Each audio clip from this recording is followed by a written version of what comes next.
Number ওয়ানে আমরা চলে আসবো সরকারি চাকরি। যদি কোনো আবেদনকারিনী সেন্ট্রাল কিংবা স্টেট গভর্নমেন্টের আন্ডারে চাকরি করে থাকেন তাহলে তিনি এই প্রকল্পের আওতাভুক্ত হবেন না। নেক্সট আমরা চলে আসবো পারিবারিক সরকারি চাকরি।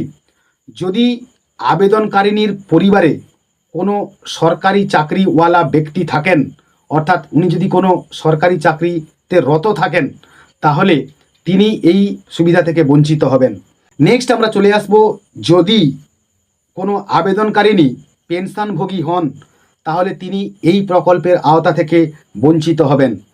নেক্সট আমরা চলে আসব আয়কর দাতা, অর্থাৎ কোনো আবেদনকারিনী যদি ইনকাম ট্যাক্স পেয়ী হয়ে থাকেন তাহলে তিনি এই প্রকল্পের সুবিধা থেকে বঞ্চিত হবেন।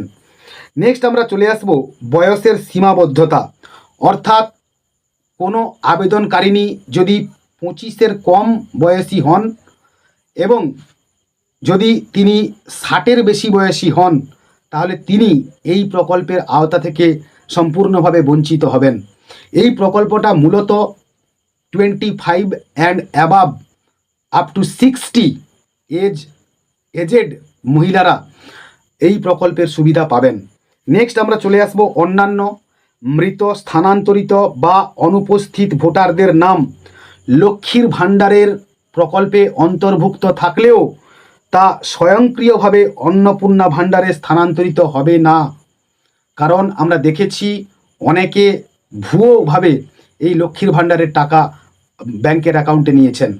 নেক্সট আমরা চলে আসব SIR এর ফলে যদি কোনো ব্যক্তির নাম বাদ গিয়ে থাকে কিংবা যদি কোনো মহিলার নাম ভোটার লিস্টে না থাকে তাহলে তিনি এই প্রকল্পের সুবিধা থেকে বঞ্চিত হবেন। এই বিষয়ে বিস্তারিত জানতে এবং